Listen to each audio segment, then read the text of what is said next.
Aroma ടിവിയുടെ എല്ലാ മാന്യ ശ്രോതാക്കൾക്കും വേഗം വരുന്ന കർത്താവായ യേശു ക്രിസ്തുവിന്റെ ദരിദ്ര നാമത്തിൽ വന്ദനത്തെയും സ്വാഗതത്തെയും അറിയിക്കുന്നു.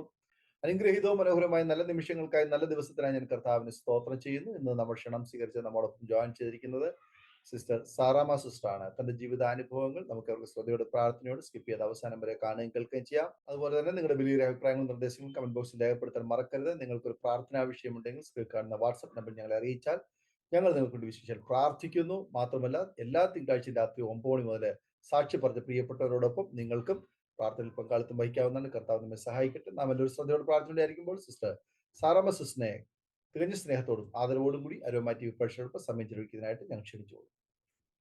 ദൈവത്തിന്റെ അതിപരിശുദ്ധ നാമം ഇപ്പോൾ വേളയിൽ വാഴ്ത്തപ്പെടുമാറാകട്ടെ. എന്ന് പോൽക്കാലം അരോമ ടിവി ചാനലിനോടനുബന്ധിച്ച് അതിന്റെ പ്രേക്ഷകരോട് കർത്താവിന്റെ ദാസനോട് ഒരുമിച്ച് ഇതിൽ പുറകിൽ പ്രവർത്തിക്കുന്ന എല്ലാ പ്രിയപ്പെട്ടവരോട് ഒന്നിച്ച് ഇന്ന് പകൽക്കാലം ദൈവത്തെ സ്തുതിപ്പാൻ തന്ന നല്ല അവസരത്തെ ഓർത്ത് ആദ്യമായി കർത്താവിന് നന്ദി പറയുകയാണ്.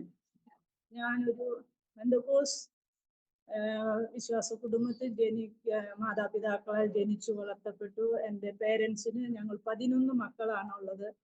അതിൽ 6 പെണ്ണും 5 ആണുമാണ് ഉണ്ടായത്. അതിലെ 8ാമത്തെ മകളാണ് ഞാൻ.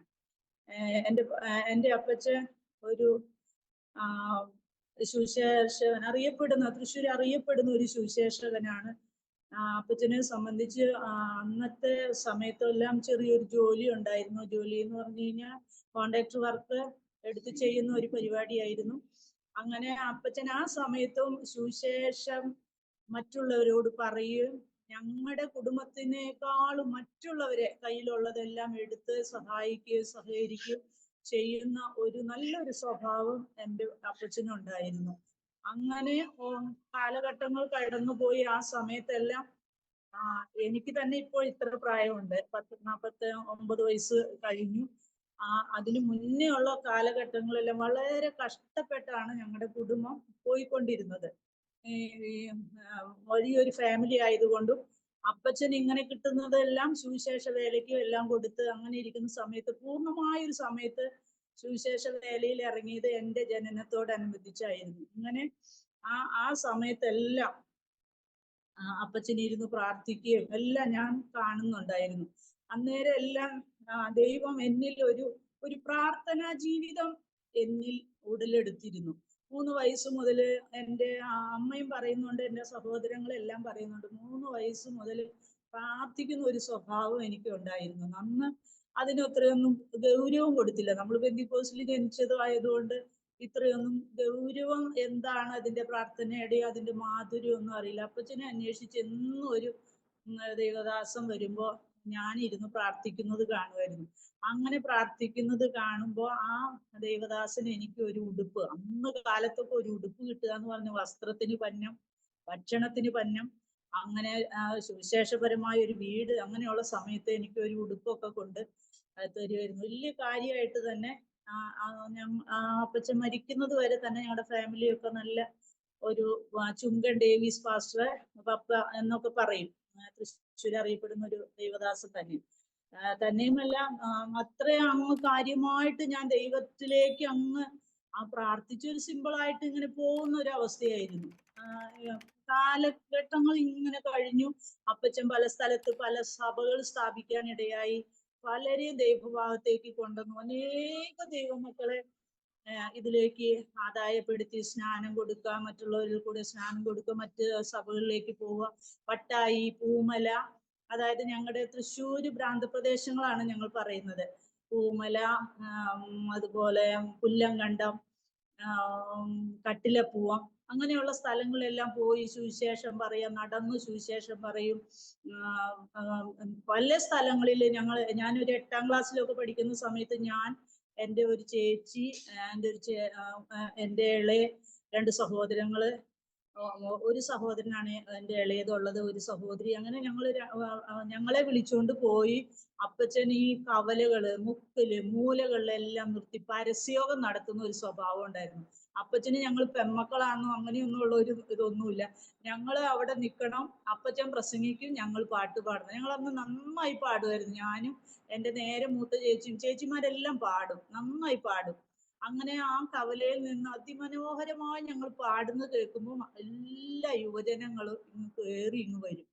അത് കഴിയുമ്പോൾ നല്ല സുവിശേഷപരമായി അപ്പച്ചന് അറിയാവുന്ന, അപ്പച്ചന് വലിയ വിദ്യാഭ്യാസം ഒന്നുമില്ല, എന്നാൽ സുവിശേഷത്തിൽ അപ്പച്ചൻ വളരെ ബിരുദമാണ്. അതുകൊണ്ട് അനേകര് ആ സമയങ്ങളെല്ലാം ഇപ്പോഴാണ് അതിനെക്കുറിച്ചൊക്കെ ഞങ്ങൾക്ക് ഇത്രയും ഗൗരവം, ഞങ്ങളുടെ അപ്പച്ചൻ ചെയ്ത വേലയ്ക്ക് മൂല്യം ഇത്രയൊക്കെ ഉണ്ടായിരുന്നു എന്നുള്ള. 90 വയസ്സ് വരെ അപ്പച്ചൻ ജീവിച്ചു. ആ കാലഘട്ടങ്ങളിൽ എല്ലാം പല ദൈവദാസന്മാര് തന്നെ പറയുന്നുണ്ട്, ഈ അപ്പച്ചൻ അവിടെ പ്രസംഗിക്കാൻ നിന്നപ്പോ അവിടെ കവലയിൽ പ്രസംഗിക്കാൻ. ഈ സിബി എന്ന് പറയുന്ന വ്യക്തി തന്നെ അപ്പച്ചന്റെ കാലഘട്ടത്തിലാണ് അവരുടെ ഫാമിലിക്ക് വേണ്ടുന്ന എന്ന് വെച്ചാൽ അവരെല്ലാം കൈത്താങ്ങി, ഒരു സാധു കുടുംബമായിരുന്നെങ്കിലും അവനെയെല്ലാം എടുത്ത് വേണ്ട ഭക്ഷണം എന്നൊന്നും ഞങ്ങളുടെ വീട്ടിൽ വേണ്ട സമൃദ്ധിയായ ഭക്ഷണമൊന്നും ഇല്ല. എങ്കിലും അപ്പച്ചന് കിട്ടുന്നതെല്ലാം മറ്റുള്ളവർക്ക് വേണ്ടി എടുക്കുക. വട്ടായിലൊക്കെ കൊട ചൂടിയിരുന്ന് മഴ പെയ്യുന്ന സമയത്ത് കൊട ചൂടിയിരുന്ന് രാത്രി കാലങ്ങളിലെല്ലാം അപ്പച്ചൻ ഇരുന്ന് പ്രാർത്ഥിക്കുകയായിരുന്നു. ആ വീടെല്ലാം ഇപ്പൊ അനുഗ്രഹിക്കപ്പെട്ട് നല്ല രീതിയിലായി. അവര് തന്നെ സാക്ഷ്യം പറയുന്നത്, ഓരോരുത്തർ വന്ന് സാക്ഷ്യം പറയുമ്പോഴാണ് ഞങ്ങൾ മക്കളൊക്കെ എൻ്റെ അപ്പച്ചൻ ഇത്രയൊക്കെ ചെയ്തല്ലോ എന്നുള്ളത്. അങ്ങനെ സുവിശേഷത്തിന് വേണ്ടി മരിക്കുകയായിരുന്നു, മരണം വരികയായില്ല. എങ്ങനെയായാലും രാവിലെ അങ്ങ് എഴുന്നേറ്റ് പ്രാർത്ഥന കഴിയുക, അവരുടെ കാര്യങ്ങൾ അന്വേഷിക്കുക. ഞങ്ങളെക്കാൾ ഉപരിയായി മറ്റുള്ളവരുടെ കാര്യാദികളിലെ ദൈവീക കാര്യാദികളിലേക്ക് എത്രത്തോളം അപ്പച്ചൻ അത് കൊടുക്കുന്നു. അത് ശരീരം നോക്കത്തില്ല അപ്പച്ചൻ, അല്ലെങ്കിൽ ഒരു വൈറ്റമിന്റെ സാധനം കഴിക്കണം അങ്ങനെയൊന്നും ഇല്ലായിരുന്നു. കിട്ടുന്നത് കഴിച്ച് അങ്ങനെ പോവാൻ. ചിലപ്പോ എല്ലാം ചില ദിവസങ്ങളെല്ലാം നടന്നായിരിക്കും പോകുന്നത്. പിന്നീടാണ് സൈക്കിള്.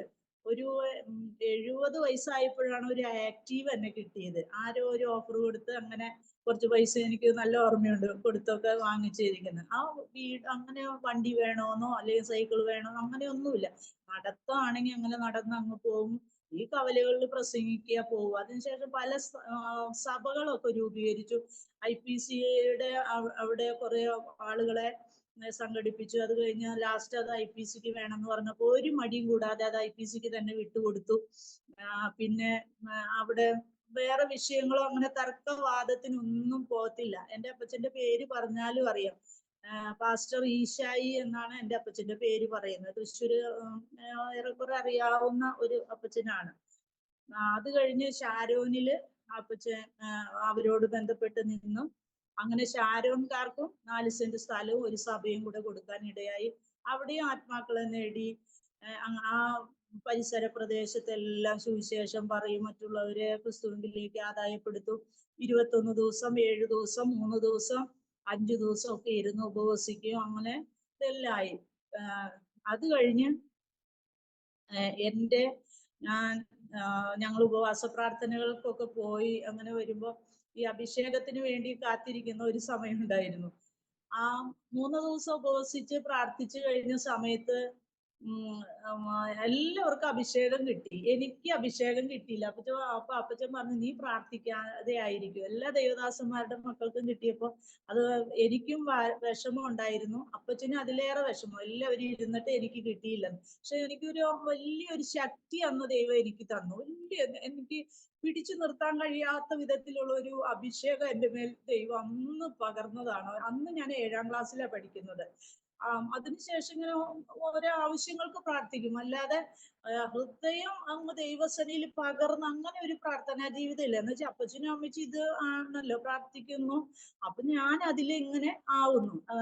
മറ്റുള്ള സഹോദരങ്ങളുടെ പോലെയല്ല, എനിക്കൊരു വേറൊരു സ്വഭാവമായിരുന്നു, എല്ലാത്തിനും ഒരു പിണങ്ങുന്ന ഒരു സ്വഭാവമായിരുന്നു. അപ്പൊ അങ്ങനെയൊന്നും ഞാൻ വലിയൊരു മൂല്യം കൊടുത്തില്ല. എന്നാൽ എന്റെ വിവാഹം ഒരു കത്തോലിക്കന്ന് രക്ഷിക്കപ്പെട്ട ഒരു പയ്യനെ ആയിരുന്നു എനിക്ക് വിവാഹം ആലോചിച്ച് വന്നത്. അതിലാണ് ഞാൻ ആകെ ഒരു പരാജിതപ്പെട്ടത്. എന്ന് വെച്ചാൽ ഒരു നല്ലൊരു ആത്മീകത്തിൽ വന്ന അഭിഷേകം ഞാൻ പ്രാപിച്ചു. അന്യഭാഷ അടയാളത്തോടു കൂടെ ഞാൻ അഭിഷേകം പ്രാപിച്ചു. പ്രവചന ശുശ്രൂഷ എനിക്ക് അന്നും ഞാൻ പ്രവചിക്കുകയായിരുന്നു. പക്ഷെ ഞാൻ അത് വലിയ ഗൗരവമായിട്ട് അന്ന് എടുക്കൂലായിരുന്നു. അത് ദൈവം തന്നത്, എന്തെങ്കിലും ഒരു ദർശനം തന്നു അത് പറയൂ, അത്രയൊന്നും എനിക്ക് ഒരു ഇതില്ലായിരുന്നു. ആ കാലഘട്ടത്തിലൊക്കെ എല്ലാവരും പ്രവചനത്തിലാണല്ലോ. ഇപ്പോഴത്തെ ആളും അന്ന് സഭയിലാണേലും ഉണ്ട് അങ്ങനെയുള്ള ഒരു കാലഘട്ടം.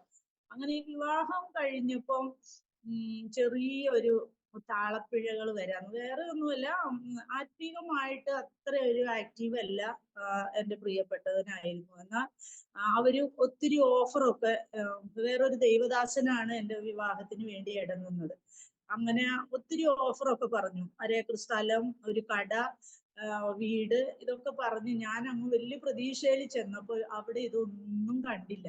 അതോടുകൂടെ പ്രതീക്ഷകളെല്ലാം അസ്തമിച്ചു. ദൈവം എന്നെ സ്പർശിക്കാൻ തുടങ്ങി. മൗനമായിരുന്നു. വീട്ടിലൊന്നും അങ്ങനെ വന്ന് പെട്ടെന്നൊന്നും അങ്ങനെ പറഞ്ഞില്ല. ചെറിയൊരു ഇഷ്യൂ ഒക്കെ വന്നപ്പോ ഇങ്ങനെ അവിടെ ഇതൊന്നും ഇല്ല എന്നുള്ള സത്യം അവർക്ക് മനസ്സിലായി. അപ്പൊ അവർക്ക് മനസ്സിലായി ഞങ്ങളും കബളിപ്പിക്കപ്പെട്ടു പോയി എന്ന്.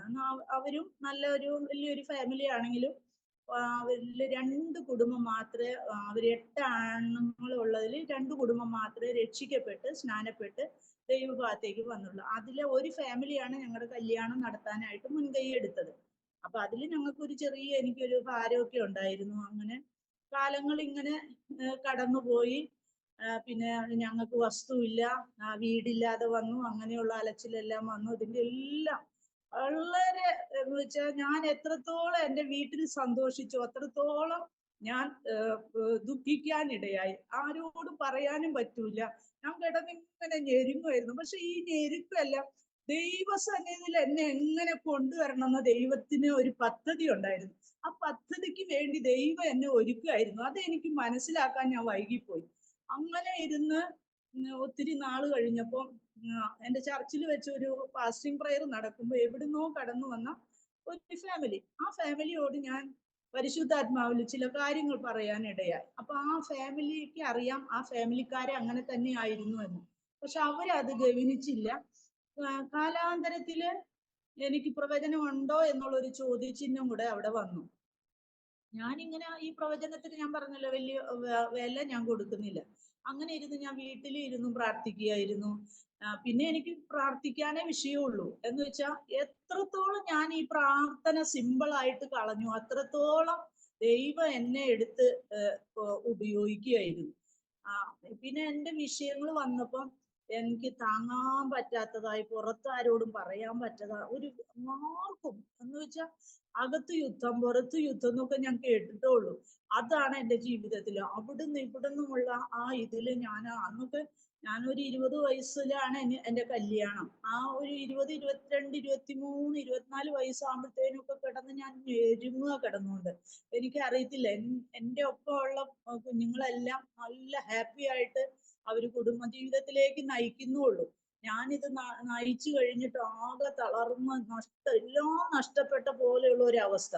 ആ അവസ്ഥയിലാണ് ഞാൻ ദൈവമായിട്ട് ഒരു ബന്ധം എവിടെ സ്ഥലം കിട്ടി അപ്പോൾ ഞാൻ ആലോചിക്കുമായിരുന്നു, ആ 3 വയസ്സിലുള്ള പ്രാർത്ഥന ജീവിതം തരാൻ വേണ്ടിയാണോ ദൈവം എന്നെ ഇങ്ങനെ ഉടച്ചു വാർക്കുന്നതെന്ന് അന്നൊക്കെ.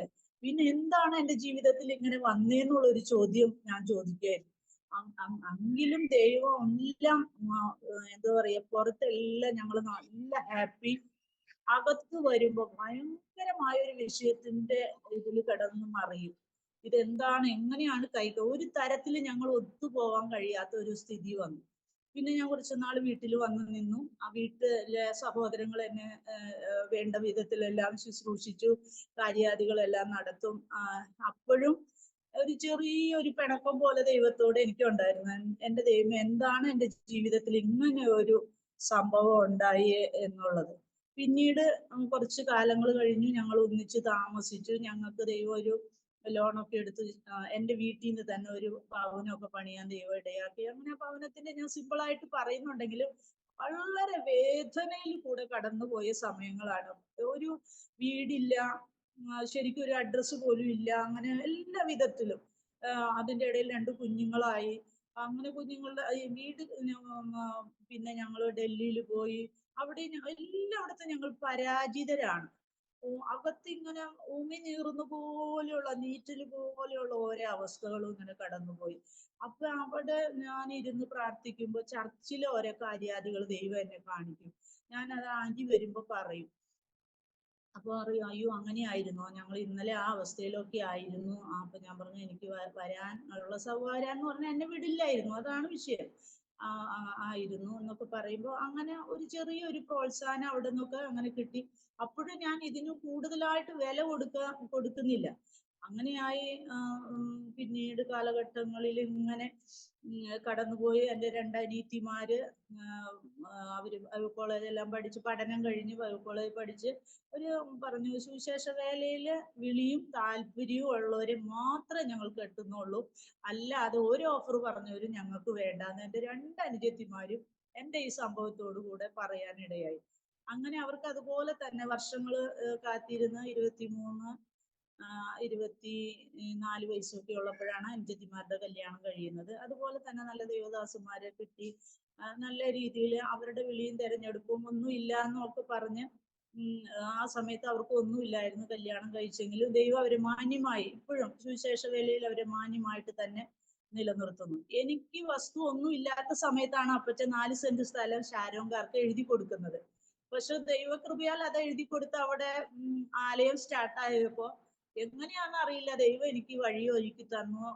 അത് ഒരു ലോണൊക്കെ എടുത്ത് നല്ല റോഡ് സൈഡിൽ തന്നെ കർത്താവ് എനിക്ക് 6 സെന്റ് സ്ഥലം എനിക്ക്, അത് അത്ഭുതം എന്ന് പറഞ്ഞാൽ വലിയൊരു അത്ഭുതം തന്നെ. ആ സമയത്ത് എന്ന് വെച്ചാൽ തീയിൽ കൂടെ എങ്ങനെ കടത്തി വിടുന്നു എന്നൊക്കെ പറഞ്ഞ് നമ്മൾ കേട്ടിട്ടുള്ളൂ. ആ അവസ്ഥയിൽ അത് ഓപ്പൺ ആയിട്ട് നമുക്ക് പറയാൻ പറ്റില്ല. അതുപോലെയുള്ള ഒരു അവസ്ഥയിൽ കൂടി കടത്തി വിടുമ്പോൾ ആ കടത്തി വിടുന്നതെല്ലാം പിന്നത്തേതിൽ അത് നന്മയ്ക്കായിരുന്നു. എനിക്ക് ഇങ്ങനെയുള്ള ആളുകളുടെ അടുത്ത് പോയിട്ട് പറയാം, ഇതേ കഷ്ടത്തിൽ കൂടി എന്നെ കടത്തി വിട്ടത് ഇതുപോലെ ദൈവം എന്നെ പണിതെടുക്കും, നിങ്ങളെ ദൈവം അനുഗ്രഹിക്കും എന്ന് പറയാൻ എനിക്ക് ഒരു മുഖാന്തരമായിരുന്നു. ഈ അനുഭവം ഇല്ലെങ്കിൽ എൻ്റെ അപ്പച്ചനും അമ്മച്ചിയും പ്രാർത്ഥിച്ച് കഴിക്കുന്നതും പ്രാർത്ഥിച്ച് മേടിക്കുന്നതും കഴിച്ച് എനിക്ക് ഇരിക്കുമായിരുന്നു. പക്ഷെ ഈ അനുഭവം കൊണ്ടുവന്നത് ഇതായിരുന്നു. അത് തീ എന്ന് പറഞ്ഞ പൊള്ളുന്ന തീയിൽ കൂടെ പടുത്തി വിടുക എന്ന് പറഞ്ഞു കഴിഞ്ഞാൽ അത് എനിക്ക് മാത്രമേ അറിയത്തുള്ളൂ. അത് വേദനയിൽ കൂടിയായി കൊടുങ്കാറ്റും പെരുങ്കാറ്റും എല്ലാ വിധത്തിലും, അത് ഒരു തരത്തിലല്ല, എല്ലാം ഞങ്ങളുടെ ആത്മീയതയെ ഞെരുക്കി കളഞ്ഞു, സാമ്പത്തിക വിഷയത്തിൽ ഞെരുക്കി കളഞ്ഞു. ചില ദിവസങ്ങളെല്ലാം ഞാൻ രാത്രി പകലാക്കിയ ദിവസങ്ങളുണ്ട്.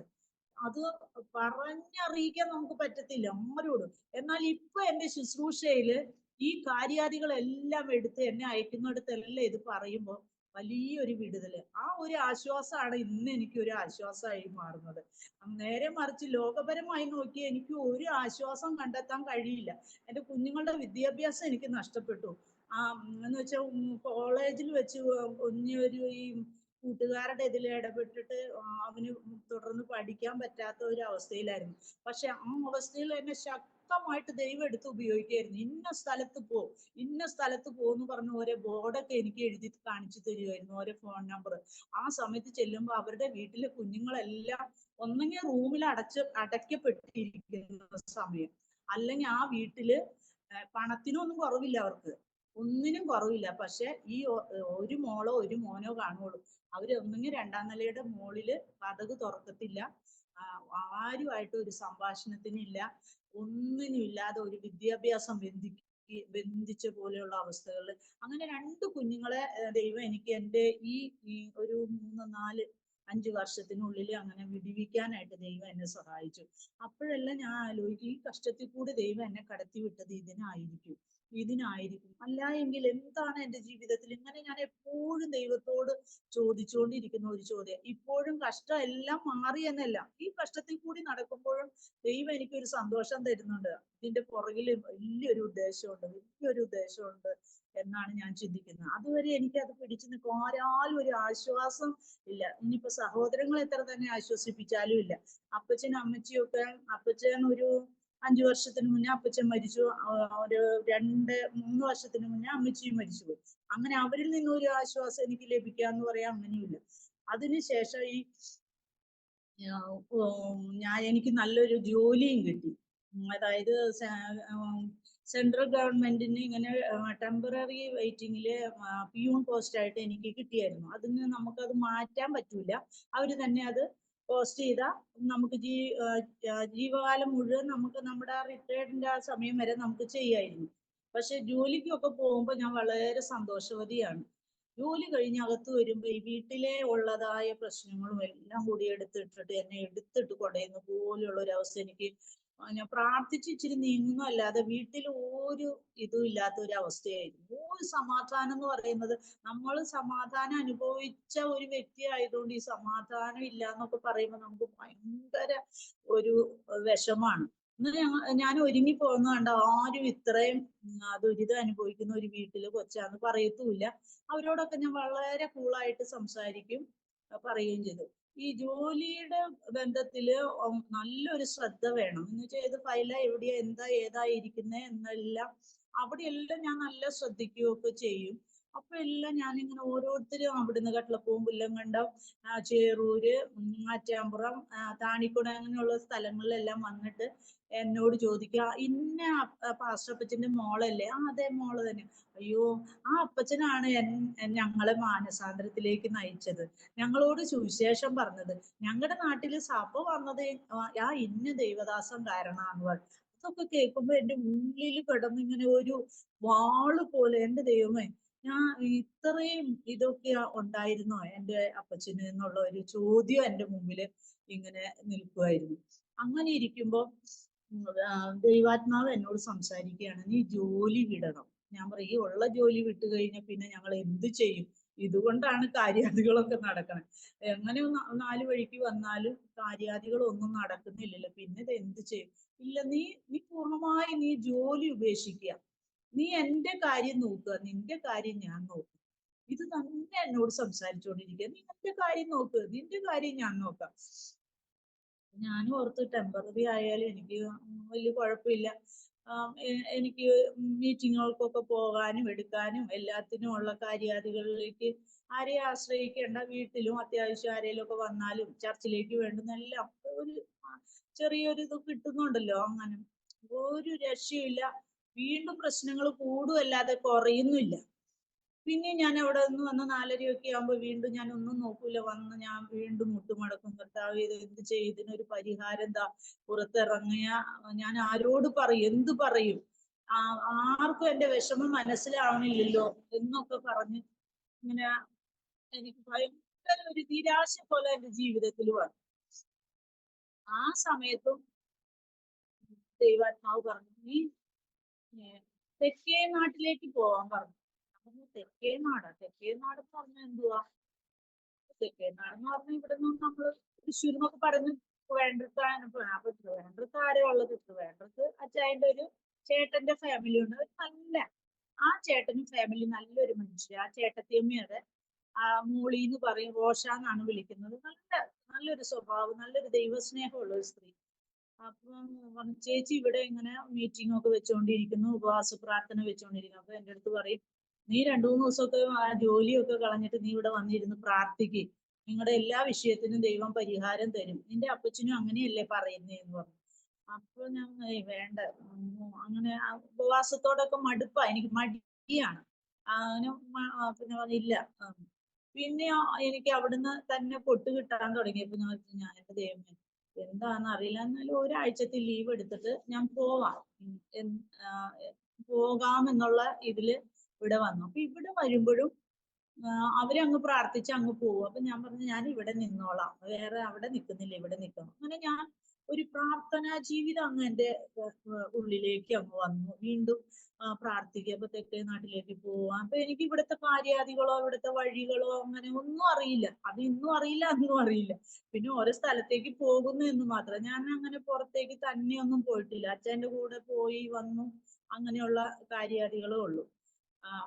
ആ സമയത്താണ് ഇങ്ങനെ തെക്കേ നാട്ടിലേക്ക് വരിക എന്ന് പറയുന്നത് മുന്നമേ ദൈവം അത് അറിയിച്ചതായിരുന്നു. എന്നെ ഞങ്ങൾ ഫാമിലി ആയിട്ട് വന്നെങ്കിലും ഇവിടെ വന്ന് കുറച്ച് നാള് ഒരു 3-4 മാസം കഴിഞ്ഞപ്പോൾ അച്ഛന് പെട്ടെന്ന് ഒരു വയറുവേദന വന്നതാ.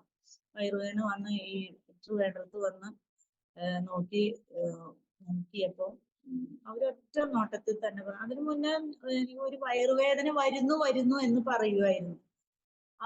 അപ്പൊ വയറുവേദനയല്ല, വലിയ കാര്യമായിട്ട് ഞങ്ങളൊന്നും അങ്ങനെ അതിനൊരു വെയിറ്റ് കൊടുത്തില്ല. വയറുവേദന അന്നേരം ഒരു ഡോക്ടറെ കണ്ടു, സ്കാൻ ചെയ്തപ്പോ വലിയ കുഴപ്പമില്ല എന്നൊക്കെ പറഞ്ഞ് അവരങ്ങ് വിട്ടു. ട്രിവാൻഡ്രത്ത് ചെന്ന് ഞാനും ചേച്ചിയും അച്ഛനും കൂടെ ചെന്ന് അവര് ഒറ്റ നോട്ടത്തിൽ പറഞ്ഞു, ഞങ്ങൾക്ക് എന്തോ ഒരു സംശയം തോന്നുന്നുണ്ട്. അപ്പൊ അതുകൊണ്ട് ഞാൻ പെട്ടെന്ന് തന്നെ കുറച്ച് സ്കാനിങ്ങിനുള്ളതെല്ലാം റിപ്പോർട്ട് എഴുതി കൊടുത്തു. അങ്ങനെ അതിന്റെ കാര്യാദികളെല്ലാം നടത്തി കഴിഞ്ഞപ്പോൾ നിങ്ങളുടെ കൂട്ടത്തിൽ ആരൊക്കെ വന്നിട്ടുള്ളത്? ഞങ്ങൾ രണ്ടുപേരെ വന്നിട്ടുള്ളൂ. അപ്പൊ വൈഫ് ആരാ? ഞാൻ വൈഫ്. പിള്ളേര് എന്തോരം പ്രായമുണ്ട് അങ്ങനെയൊക്കെ ചോദിച്ചപ്പോ പറഞ്ഞു നിങ്ങളുടെ പുള്ളിക്കാരന് അവര് പറഞ്ഞു ഈ ചേട്ടന് ഇങ്ങനെ ഒരു അസുഖത്തിന്റെ ലക്ഷണമാണ് അവർ ആദ്യം പറഞ്ഞത്. ലക്ഷണം അല്ല എന്നുള്ളത് അവർക്ക് അറിയായിരുന്നു. അവർ ഇച്ചിരി കട്ടി കുറച്ച് പറഞ്ഞത്. അത് 4th സ്റ്റേജിലേക്ക് ആയി. ഇനി ട്രീറ്റ്മെന്റ് എത്രത്തോളം പ്രയോജനപ്പെടുമെന്ന് ഞങ്ങൾക്ക് അറിയില്ല എന്ന് പറഞ്ഞു. 15 ദിവസം കഴിഞ്ഞിട്ട് ഞങ്ങൾ പറയാന്ന് പറഞ്ഞു. ഈ 15 ദിവസം എന്ന് പറഞ്ഞത് അത്രയും നാളെ ജീവിക്കത്തുള്ളൂ എന്നുള്ള ഇതായിരുന്നു. അപ്പൊ ഞാൻ പറഞ്ഞു ദൈവം അറിയാതെ ഒന്നും ഞങ്ങളുടെ ജീവിതത്തിൽ സംഭവിക്കില്ല, ഞങ്ങൾ പോയിരുന്ന് പ്രാർത്ഥിക്കും, ദൈവം ഞങ്ങളെ സൗഖ്യമാക്കും എന്ന് പറഞ്ഞു. അപ്പൊ അച്ഛൻ്റെ അടുത്ത് പറയരുതെന്ന് പറഞ്ഞു. അപ്പൊ അങ്ങോട്ടും ഇങ്ങോട്ടും തിരിഞ്ഞും മറിഞ്ഞൊക്കെ നടക്കുമ്പോ അച്ഛൻ ചോദിക്കുന്നുണ്ട് എന്താ സ്കാനിങ് എഴുതി തന്നിട്ട് എന്താണ് ചെയ്യാത്തതെന്ന്. നമുക്ക് നാളെ വന്ന് ചെയ്യാന്ന് പറഞ്ഞു. നാളെ ഇവിടെ അഡ്മിറ്റ് ആവാൻ പറഞ്ഞപ്പോ അച്ഛൻ പറഞ്ഞു ഞാൻ ഇന്ന് അഡ്മിറ്റ് ആവില്ല, വേറൊരു ദിവസം വന്ന് അഡ്മിറ്റ് ആവുന്നു. അപ്പൊ അവര് പറഞ്ഞു എത്രയും പെട്ടെന്ന് അഡ്മിറ്റ് ആയി കഴിഞ്ഞാൽ ചെറിയൊരു ട്രീറ്റ്മെന്റ് നമുക്ക് പെട്ടെന്ന് ഒന്ന് നടത്തി നോക്കാമെന്ന് പറഞ്ഞു. അങ്ങനെ ഞങ്ങൾ കുറച്ച് ദിവസം അവിടെ ട്രീറ്റ്മെന്റിന് പോയി. അങ്ങനെ വന്നു. അത് കഴിഞ്ഞപ്പോ ആ ട്രീറ്റ്മെന്റിലൊന്നും വേദനകളൊന്നും മാറുന്നില്ല. അപ്പൊ ഞങ്ങൾ പറഞ്ഞു എന്നാ നമുക്ക് കുറച്ച് നാള് ദൈവസന്നിധിയിൽ ഇരുന്ന് പ്രാർത്ഥിക്കാം, മരുന്ന് കഴിക്കാം, പ്രാർത്ഥിക്കുകയും ചെയ്യാന്ന് പറഞ്ഞു. അങ്ങനെ ഒരാഴ്ച ഒരു വല്ലാത്തൊരു ദൈവികമായ ഒരു സമാധാനം അച്ഛനിലുണ്ടായിരുന്നു. ആ വേദനയ്ക്കൊക്കെ ഒരു ആശ്വാസവും അനുഗ്രഹവും ഒക്കെ ഉണ്ടായിരുന്നു. അത് കഴിഞ്ഞ് വീണ്ടും ഹോസ്പിറ്റലിലേക്ക് പോയി 5 ഓപ്പറേഷന് വിധേയനായി. ആ 5 ഓപ്പറേഷൻ കഴിഞ്ഞ് വരുമ്പോഴും വല്ലാതെ അവര് പറഞ്ഞു ഓരോ ഓപ്പറേഷൻ കഴിയുന്ന സമയത്ത് അവര് പറഞ്ഞു ഞങ്ങൾക്ക് യാതൊരു പ്രതീക്ഷയില്ല, ഏത് സമയത്തും എന്തും സംഭവിക്കാം, എല്ലാവർക്കും ഓരോ ഒപ്പിട്ട് കൊടുത്താൽ മതി, ഞങ്ങൾക്ക് 2 ഒപ്പിടണമായിരുന്നു എന്ന് വെച്ചാൽ ഏത് സമയത്ത് എന്ത് സംഭവിക്കാം, നിങ്ങൾ അതിനു വേണ്ടി തയ്യാറായി നിൽക്കുന്നു. അപ്പൊ ഈ രോഗി അറിയാതെ പറയുമ്പോൾ നമുക്ക് അതിലേറെ ബുദ്ധിമുട്ടും കഷ്ടമാണ്. ഇതെല്ലാം പറയുന്നത് എന്നോടാണ് പറയുന്നത്. പിള്ളേരോട് ചോദിക്കുമ്പോൾ പറയാം, ഞാൻ പറയും പിള്ളേരുടെ അടുത്ത് പറയേണ്ട എന്തുണ്ടെങ്കിലും പറയുന്നു, നമുക്ക് കേൾക്കാനായിട്ട് പറ്റുന്നില്ല എങ്കിലും നമ്മൾ കേട്ടല്ലേ പറ്റൂ. അങ്ങനെ ഞാൻ ആ മെഡിക്കൽ കോളേജിൽ ഇതുപോലെ ഞാനും എൻ്റെ കൊച്ചുമായിട്ട് ഒരു ഓപ്പറേഷൻ ഇങ്ങനെ ഇരിക്കുന്ന സമയത്ത് എൻ്റെ ഇരുകൂട്ടരെ എൻ്റെ അച്ചായൻ്റെ ദൂരാണല്ലോ, ട്രിവാൻഡ്രവും തൃശ്ശൂരും അങ്ങനെ കണ്ണൂരിൽ നിന്നും വരുന്നോണ്ട് ദൂരം ഉള്ളത് കൊണ്ട് 2 സഹോദരങ്ങൾക്കും വന്നു പെടാൻ പാടുണ്ട്. അവര് പറയുന്ന സമയത്ത് ഇവിടെ എത്തുന്നില്ല, എന്നാലും എല്ലാവരും വന്ന് കാണുകയും എടുക്കുകയും എല്ലാം ചെയ്തു. അങ്ങനെ ഒരു സമയത്ത് ഞാനും എൻ്റെ പിള്ളേര് 2 പേരും മാത്രമായി. അപ്പൊ അത് എൻ്റെ ജീവിതത്തിൽ ഭയങ്കര ഒരു വിഷമായി പോയി. 4 സൈഡിൽ കൂടി ഞങ്ങൾക്ക് ഓടണം, ബ്ലഡിന് ഓടണം, അത് കഴിഞ്ഞ് മറ്റുള്ള കാര്യാദികൾക്ക് ഓടണം, ഓപ്പറേഷന്റെ സാധനങ്ങൾ മേടിക്കണം, എല്ലാം വന്നു. എല്ലാം കൊണ്ടുവച്ചിട്ട് ഞാൻ പറഞ്ഞു കർത്താവേ ഇതൊക്കെ ചെയ്തിട്ടും ദൈവമേ നീയാണല്ലോ ആയുസിനെ നീട്ടിത്തരാൻ കഴിവുള്ളവൻ, നീയാണല്ലോ എന്ന്. അപ്പൊ അച്ഛനും സമർപ്പിക്കാൻ തുടങ്ങി, നീ തരുന്ന ആയുസ്, ആരോഗ്യം അങ്ങനെയെല്ലാം പറഞ്ഞു. അപ്പൊ ഡോക്ടർമാരിങ്ങനെ പറയുന്നതിനനുസരിച്ച് ദൈവം അല്പം ഒക്കെ നീട്ടി കൊടുക്കുന്നുണ്ട്, പുള്ളിയിൽ ഒരു പ്രസരിപ്പൊക്കെ വരുന്നുണ്ട്. അപ്പൊ എനിക്കൊരു ആകാംക്ഷയായിരുന്നു ലഭിക്കും എന്നുള്ള ഒരു ആകാംക്ഷയാണ്. അതിനു മുന്നേ ഞങ്ങളൊരു 2010 ആ സമയത്ത് ഞങ്ങളൊരു കാട്ടാക്കട ലിവിങ് ഫെയ്ത്ത് ബൈബിൾ കോളേജിലെ വാർഡനായി നിന്നിട്ടുണ്ട്. ആ സമയത്ത് എൻ്റെ കൊച്ചിന് LKG UKG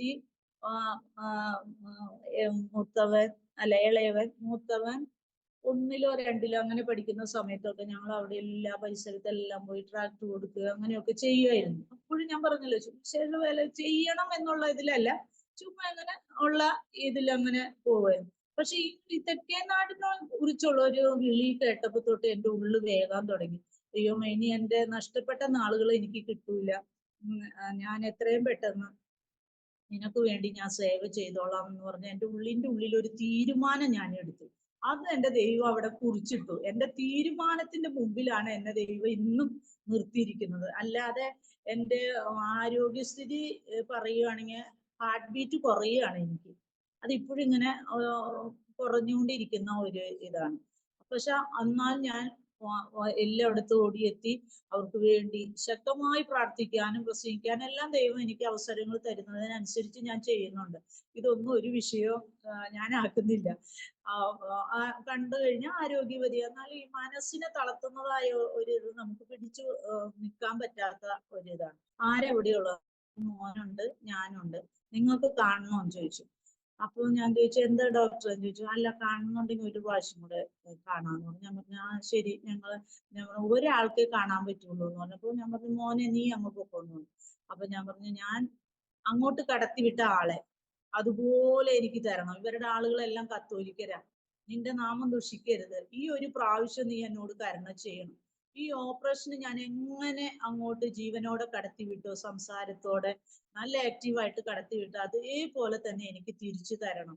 അന്നേ പറ്റൂ കർത്താവേ. നീ ഒരു പ്രാവശ്യം നീ എന്നോട് എന്റെ പിതാവിനെ ഓർത്ത്. എന്റെ പിതാവ് അനേകർക്ക് വേണ്ടി പക്ഷപാതം ചെയ്യുന്ന ഒരു മനുഷ്യനായിരുന്നു. ഞാൻ കേട്ടിട്ടുണ്ട്, ഞാൻ അറിഞ്ഞിട്ടുണ്ട്. മരണക്കിടക്കയിൽ എല്ലാവരും വന്ന് പറഞ്ഞ ആ സാക്ഷിയെല്ലാം ഞാൻ ആ സമയത്ത് ഓർക്കുകയും. അതുകൊണ്ട് എനിക്ക് വെന്റിലേറ്ററിൽ ജീവനില്ലാത്ത ശരീരം എനിക്ക് വേണ്ട. അവരോട് സാക്ഷ്യം പറയാനായിട്ട് എനിക്ക് എന്റെ പ്രിയപ്പെട്ടവനെ എനിക്ക് തരണമെന്ന് ഞാൻ അവിടെ നിന്ന് ഇങ്ങനെ പരിസരബോധം ഇല്ലാതെ ഇരിക്കുന്ന സമയത്ത് എന്നോട് ഒരു ദൈവശബ്ദം. എന്റെ പേര് സാറ. ഞാൻ പറഞ്ഞു, ഇവിടെ സാറാന്ന് എന്നെ അറിയുന്നവരാരുമില്ല, ആരെ എന്നെ വിളിച്ചെന്ന് പറഞ്ഞു. ഞാൻ തിരിഞ്ഞു നോക്കുന്ന സമയത്ത് ആരും ഇല്ല അവിടെ. സാറ, ഉറച്ചു നിൽക്കുക, ധൈര്യപ്പെടുക, വിശ്വാസം കാത്ത്, വിശ്വാസം, പ്രത്യാശ കൈവിടരുതെന്ന്. പ്രത്യാശ കൈവിടരുതെന്ന് പറഞ്ഞപ്പോ ഞാൻ സകലവും തീർന്നു അവിടുന്ന്. അപ്പോഴും ഞാൻ പറയുമായിരുന്നു, ദൈവമേ എനിക്ക് വേണ്ട അങ്ങനെ ഒരു ചലനമറ്റ ബോഡി എനിക്ക് വേണ്ട. എനിക്ക് ജീവനുള്ള ഒരു ബോഡി ഈ ഒരു പ്രാവശ്യത്തിന് മാത്രം നീ എനിക്ക് തരണം. അത് അവരുടെ സഹോദരങ്ങൾ വരുമ്പോൾ അവരോട് സംസാരിക്കാനും ഈ സാക്ഷി അവരോട് പറയാനും ആയിട്ടാണ്. കുറച്ച് കഴിഞ്ഞപ്പോ അതേ ഡോക്ടർ തന്നെ ഓടി വന്നിട്ട് പറഞ്ഞു, കുഴപ്പമില്ല, വെള്ളമൊക്കെ കുടിച്ചു, ട്രീറ്റ്മെന്റ് നടന്നുകൊണ്ടിരിക്കുന്നു പറഞ്ഞു. അപ്പോൾ ഇതിന്റെ ഗൗരവം എത്രത്തോളം ഉണ്ടെന്നൊന്നും എനിക്ക് മനസ്സിലായി. ഞാൻ ഇങ്ങനെ ദൈവമായിട്ട് ഞാൻ സംസാരിച്ചുകൊണ്ടിരിക്കുന്നത്, ദൈവമേ ഇപ്പൊ അത്രയും പ്രായമൊന്നും എനിക്ക് പറയാനില്ലല്ലോ.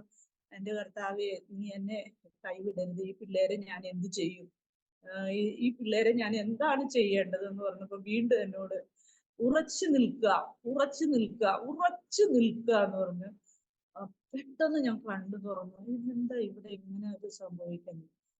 അതിന് ഒരാഴ്ച കഴിഞ്ഞപ്പോ ഒരു ഓപ്പറേഷനും കൂടെ കഴിഞ്ഞു. എന്നിട്ടാണ് പുള്ളിയുടെ മരണം സംഭവിക്കുന്നത്. ഈ ഒരു വാക്ക് തന്നെ പലപ്പോഴും നമ്മൾ വായിച്ചിട്ടുണ്ട്, മറ്റുള്ളവർ പറയുന്നത് കേട്ടിട്ടുണ്ടെങ്കിലും വിശ്വാസം വിടരുത്, കൈവിടരുത്, ഉറച്ചു നിൽക്കുക, പ്രത്യാശ കൈവിടരുത്. ഇതായിരുന്നു. അതിങ്ങനെ മുഴങ്ങുമായിരുന്നു. മെഡിക്കൽ കോളേജിന്റെ അവിടെ കിടന്ന് മുഴങ്ങുന്ന പോലെ. പ്രത്യാശ കൈവിടരുത്, ഉറച്ചു നിൽക്കുക, ധൈര്യപ്പെടുക. ഇതങ്ങനെ മുഴങ്ങുന്ന പോലെ എന്റെ ചെവിയില് പറഞ്ഞത്. പിന്നെ ഈ ബോഡി ഞങ്ങളുടെ വീട്ടില് വെക്കുന്നതെല്ലാം എന്നെ ഇങ്ങനെ സ്വപ്നത്തിൽ കൂടെ കാണിക്കുകയായിരുന്നു.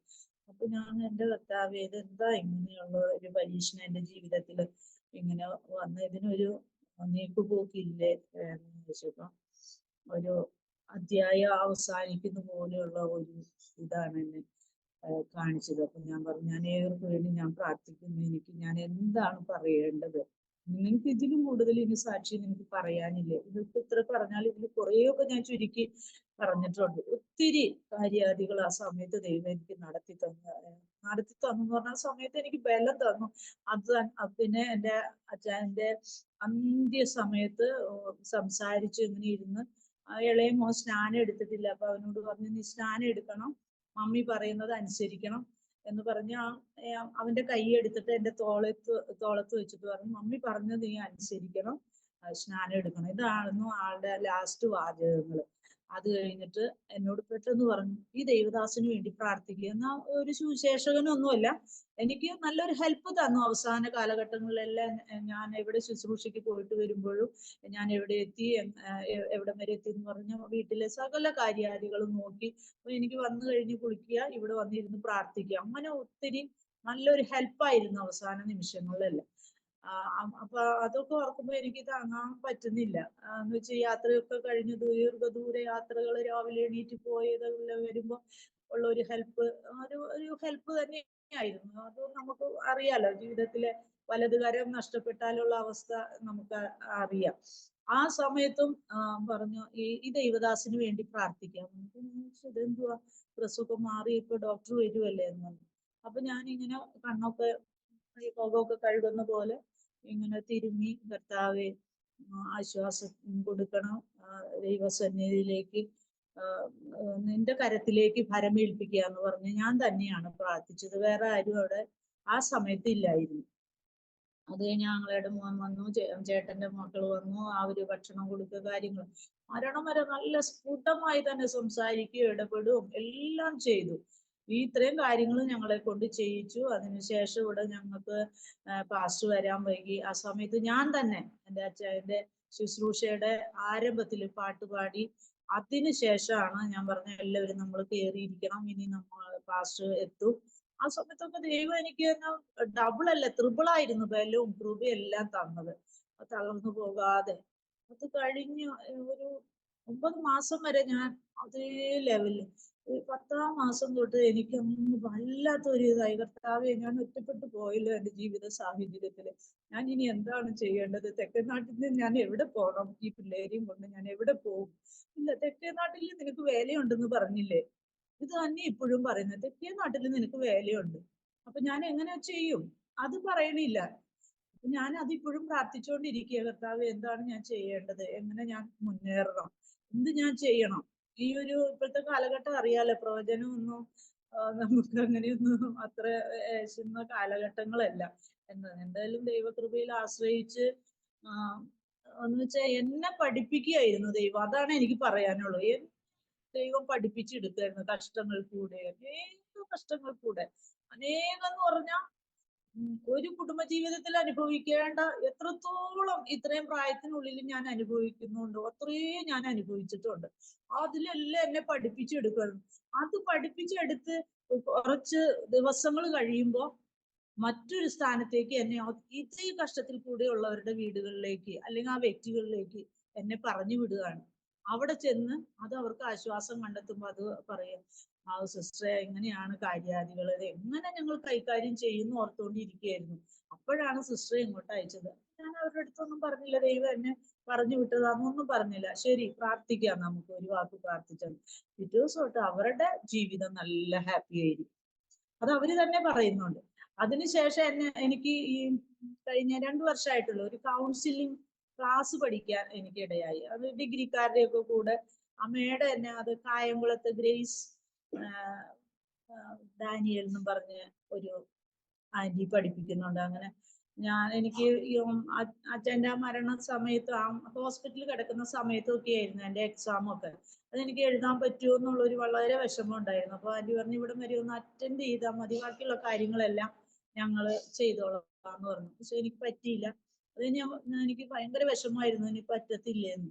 പിന്നെ എനിക്ക് സെക്കൻഡ് ബാച്ചില് ഒരവസരം എനിക്ക് ആന്റി തന്നു. ഇതെല്ലാം അറിഞ്ഞപ്പോൾ അവർക്കും സങ്കടമായിപ്പോയി. എന്ന് വെച്ചാൽ ഇത്രയും പെട്ടെന്ന് ഒരു വേർപാട് എന്നൊക്കെ പറഞ്ഞ് ഇവിടെ വന്ന്. അപ്പൊ ഞാൻ ആ സാക്ഷ്യങ്ങളൊക്കെ കേട്ടപ്പോ അവർക്കും അത് സന്തോഷമായി.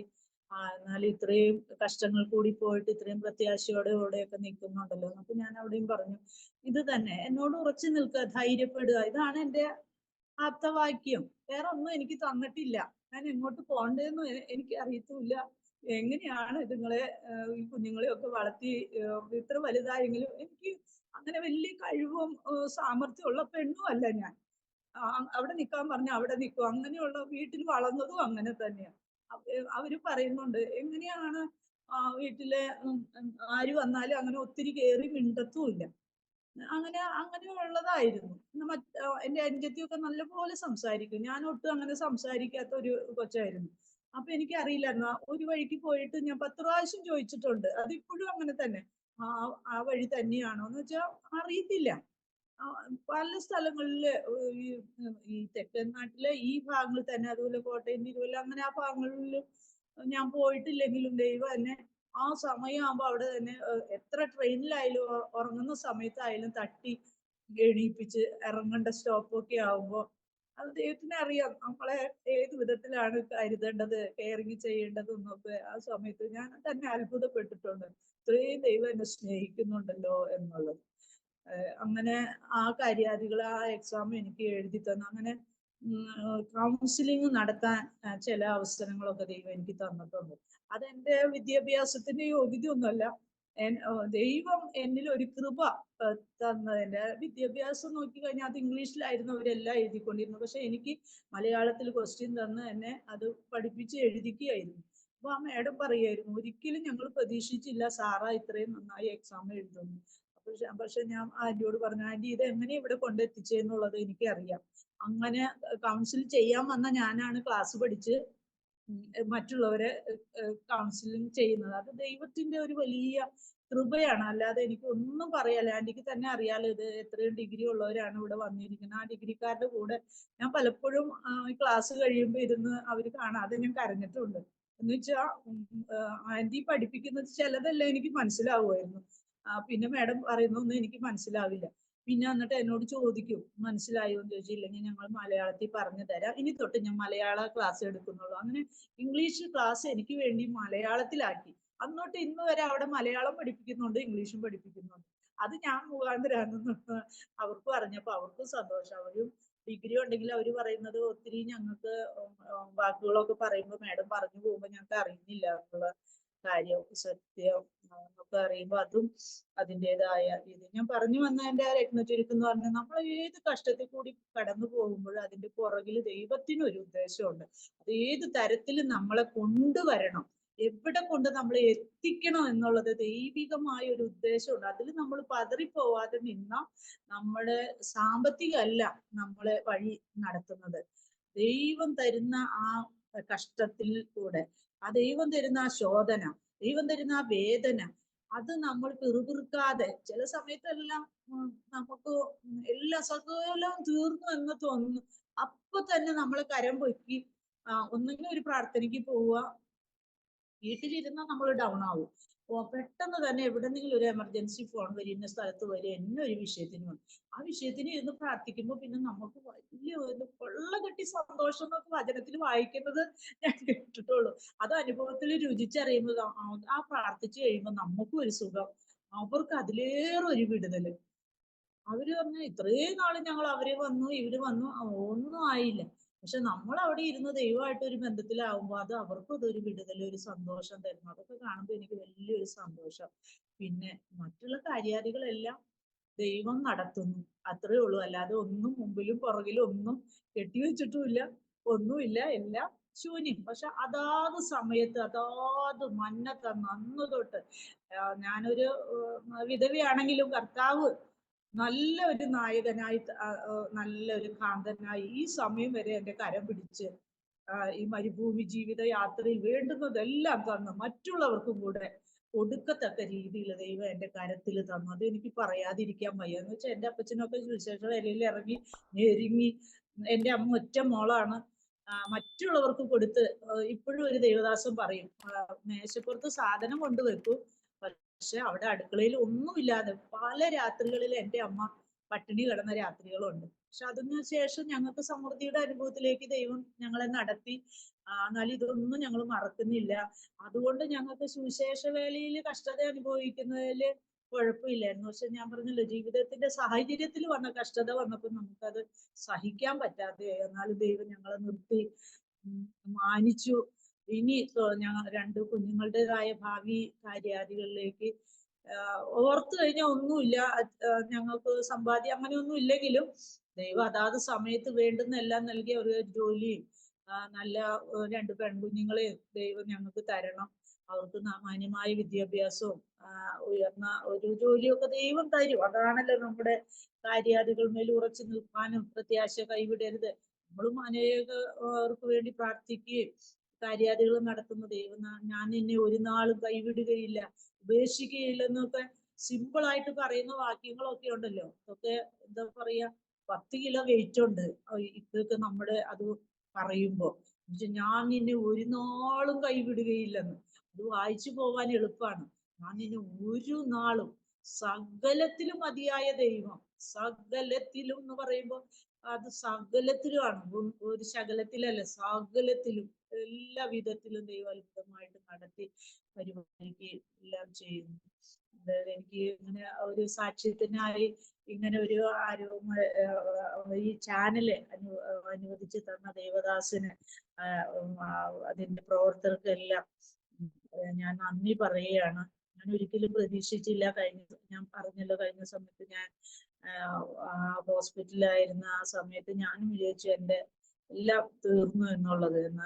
എനിക്ക് ടെസ്റ്റ് ചെയ്തപ്പോൾ യാതൊരു അസുഖവും എനിക്കില്ലായിരുന്നു, ഒരു അസുഖവും എനിക്കില്ല.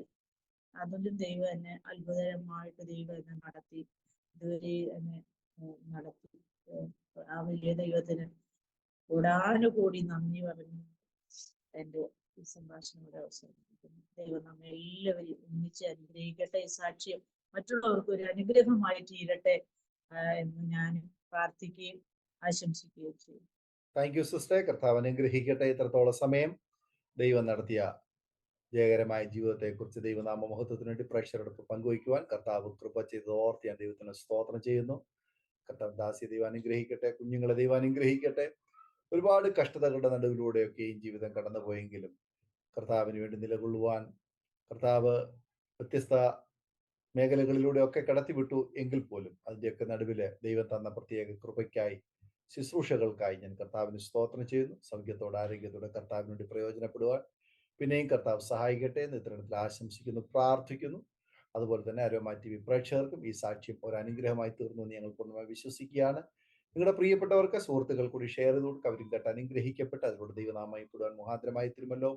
മാത്രമല്ല, നിങ്ങളുടെ വലിയൊരു അഭിപ്രായങ്ങളും നിർദ്ദേശങ്ങളും കമന്റ് ബോക്സിൽ രേഖപ്പെടുത്താൻ മറക്കരുത്. നിങ്ങൾക്ക് ഒരു പ്രാർത്ഥന വിഷയം ഉണ്ടെങ്കിൽ സ്ക്രീനിൽ കാണുന്ന വാട്സപ്പ് നമ്പറിൽ ഞങ്ങളെ അറിയിച്ചാൽ തീർച്ചയായിട്ടും ഞങ്ങൾ നിങ്ങൾക്ക് വേണ്ടി പ്രാർത്ഥിക്കുന്നു. അതുപോലെ തന്നെ എല്ലാ തിങ്കളാഴ്ചയും രാത്രി 9 മണി മുതൽ അരോമ TV സാക്ഷ്യം പറഞ്ഞ പ്രിയപ്പെട്ടവരോടൊപ്പം നിങ്ങൾക്ക് പ്രാർത്ഥിപ്പാൻ അവസരമുണ്ട്. ഓൺലൈനിലൂടെ നിങ്ങൾക്ക് അത് സംബന്ധിക്കാവുന്നതാണ്. അടുത്ത അനുഗ്രഹിക്കപ്പെട്ട സാക്ഷ്യവും വചനചിന്തയുമായി നാം വീണ്ടും കൂടി കാണുമ്പോൾ എല്ലാ പ്രിയപ്പെട്ടവർക്കും good bye. God bless you all. Amen. ഓർമ്മയുടെ മനോരഥത്തിൽ മായാത്ത ഓർമ്മയ്ക്കായി അരോമ മാട്രിമോണിയിൽ നിന്നും ജീവിത പങ്കാളിയെ കണ്ടെത്തൂ. നിങ്ങൾ ഒരു ക്രിസ്തീയ ജീവിത പങ്കാളിയെ അന്വേഷിക്കുകയാണോ? അതോ മക്കൾക്ക് അനുയോജ്യമായ ഒരു തക്ക തുണയ്ക്ക് വേണ്ടി പ്രാർത്ഥിക്കുന്ന വ്യക്തിയാണോ? എങ്കിൽ അരോമ മാട്രിമോണി നിങ്ങൾക്ക് വേണ്ടിയാണ്. ഇന്നു തന്നെ സൗജന്യമായി രജിസ്റ്റർ ചെയ്യൂ. അരോമ മാട്രിമോണിയുടെ പ്രത്യേകതകൾ: രജിസ്ട്രേഷൻ തികച്ചും സൗജന്യം. ലോകത്തെവിടെയുമുള്ള അനുയോജ്യമായ ക്രിസ്തീയ ജീവിത പങ്കാളിയെ തിരഞ്ഞെടുക്കാം. വിവാഹം നടക്കുന്നതുവരെ സർവീസ് ലഭിക്കുന്നു. ഏറ്റവും ചെറിയ പാക്കേജുകളും തിരഞ്ഞെടുക്കാം. അരോമ മാട്രിമോണി നിങ്ങൾക്കായി ഒരുക്കുന്നു വിവാഹം പരമാനന്ദം. Email aroma matrimony2020@gmail.com